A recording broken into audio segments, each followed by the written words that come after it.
Hi everyone, Margaret Manning here with 60andMe. Today I'd like to ask you a question about your first job. You know, women in their 60s have had more opportunity than previous generations to really chart their own course and to follow career dreams that perhaps others haven't had the opportunity to do. We as a whole are better educated, we've had better encouragement and better opportunity. And you know, I knew that the first job that I did was very important to me, and it was really a launching pad for the rest of my life.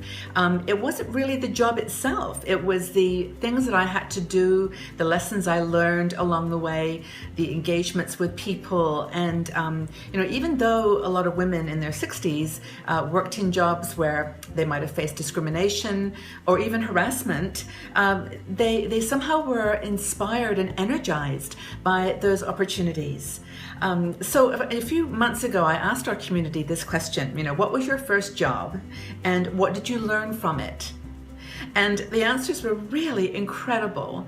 And they were incredible not just because the jobs were just amazingly interesting, but also that regardless of the context and the experience, everyone said, or most people said, that they learned so much about life and about themselves, and that first experience was the one that got them off on the right foot, for the rest of their career. Some women, there were a lot of waitresses. That was one of my early jobs, like probably a lot of you. So of course that's a very interesting job where you have to play a dynamic with your client, with your customers, and you work very, very hard physically.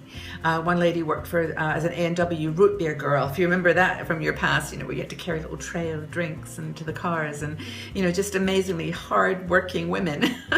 Other jobs were things like babysitting, lots of babysitters.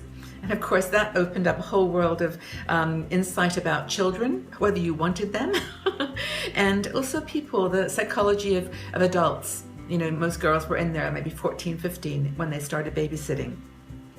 There were lots of women that did jobs that really, funnily enough, led to a lifelong career. They did something when they were 16 or 17 that they just fell in love with, and nursing was an example of that, and teaching. And there were some that obviously did a job when they were young and then never ever wanted to do it again. So went off and did something completely different. Anyway, what was your first job? That's my question for today. What was your first job and what did you learn from it? I know we're going to get some fascinating answers here because, we have done a lot in our 60 years of life. So I'd love to know what was your first job and what did you learn from it? Put your comments in the section below and we can have a conversation. Thanks, everyone.